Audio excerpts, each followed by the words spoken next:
Salut tout le monde, c'est Jonathan de Wondershare Filmora. Vous êtes dans notre série de tutos un peu plus complexes que vous pouvez retrouver sur notre chaîne. Alors complexe ne veut pas forcément signifier difficile, mais c'est vrai que ce type de tuto vous demande probablement un petit peu plus d'attention que nos tutos habituels. Même concept, n'importe quel Filmora fonctionne pour ce tuto, donc n'hésitez pas à le télécharger en vous rendant sur notre site officiel filmora.wondershare.fr ou alors en cliquant sur le lien que nous vous laissons dans la description de cette vidéo. Vous êtes prêts ? C'est parti!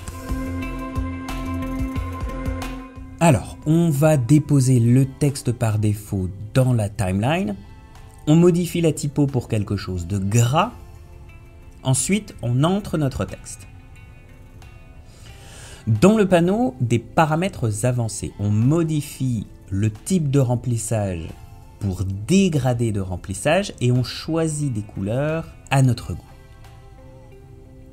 Une fois fait, on déplace ce texte tout en haut de l'écran et on entre un nouveau texte que l'on va modifier pour lui ajouter un contour cette fois. On réduit son épaisseur de 1 et on le déplace juste en dessous du texte dégradé.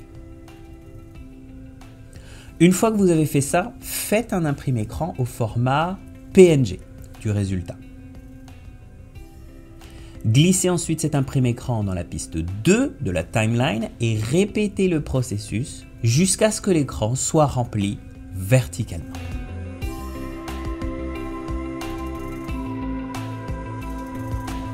Reprenez un imprimé écran du résultat. Ensuite, supprimez tous les imprimés écrans de la timeline et cachez la piste 1. Glissez le dernier imprimé écran que vous avez pris, celui avec tous les Filmora verticales, dans la piste 2.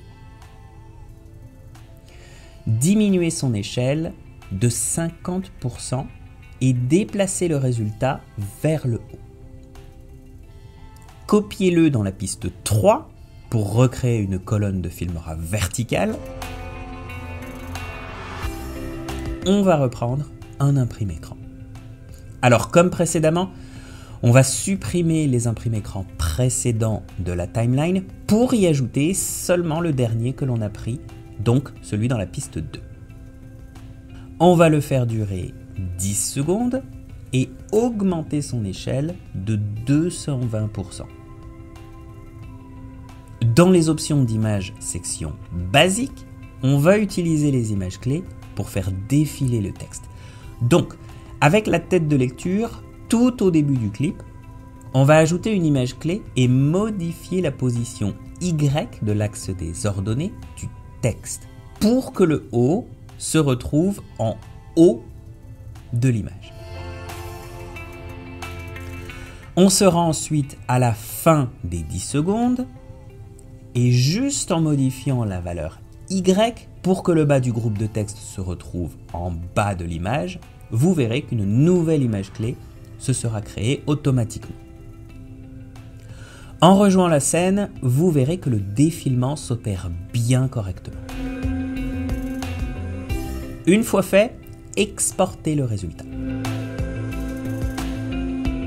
Alors ici, on va accélérer la vidéo puisque l'objectif, c'est de recréer le même exact texte qui défile, simplement en utilisant une couleur différente.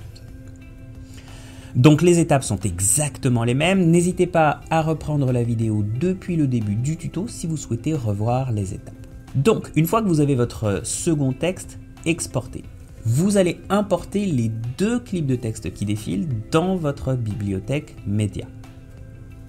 Glissez l'un des deux dans la timeline piste 1 et ajoutez-lui l'effet BCC Lens Correction dans la catégorie Restauration d'images BCC de la section Boris FX. Dans son onglet des effets, modifiez sa correction sur -100 et cachez le clip.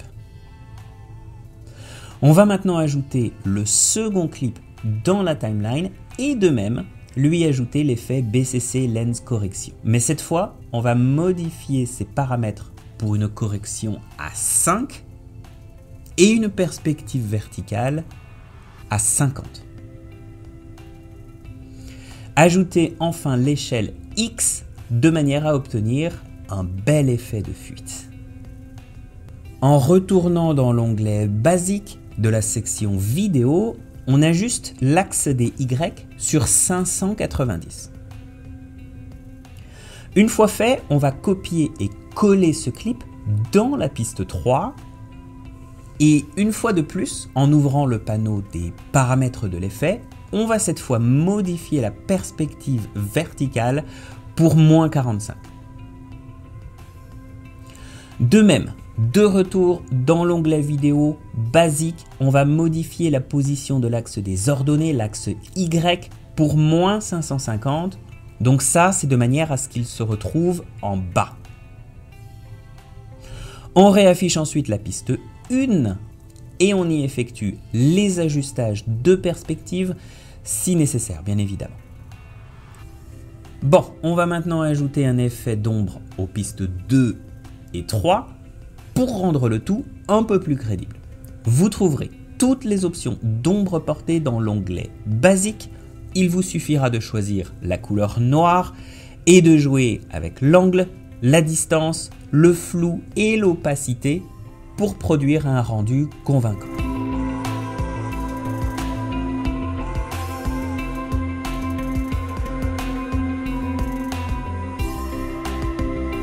N'hésitez pas à reprendre les valeurs du tuto juste ici. Alors en vérité, le tuto est maintenant terminé, mais par souci de réalisme, pour l'effet qui déroule, on va ajuster un fond noir entre les clips dans l'aperçu. Vous verrez, cela renforcera l'impression. En fait, on va ajouter la couleur noire solide dans la timeline. Vous la trouverez dans Média libre, Film stock, couleur unie. Ensuite, on va lui donner une forme rectangulaire et lui ajouter le masque double ligne. Alors vous verrez le pivot à 90 degrés,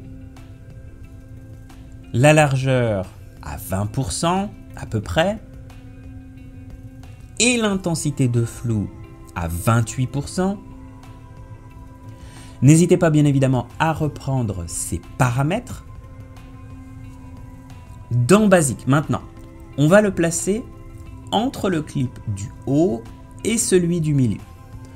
Montez son opacité à 100% et travaillez l'échelle au besoin.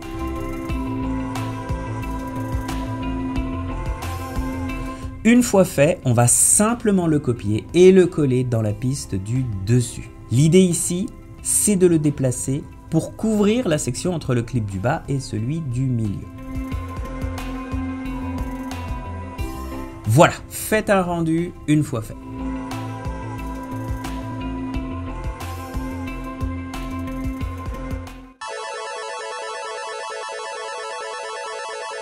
Plutôt sympa, non ?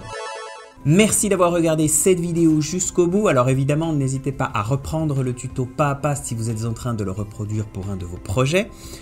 Abonnez-vous à notre chaîne puisque nous avons encore des tutos de ce genre qui arrivent très bientôt.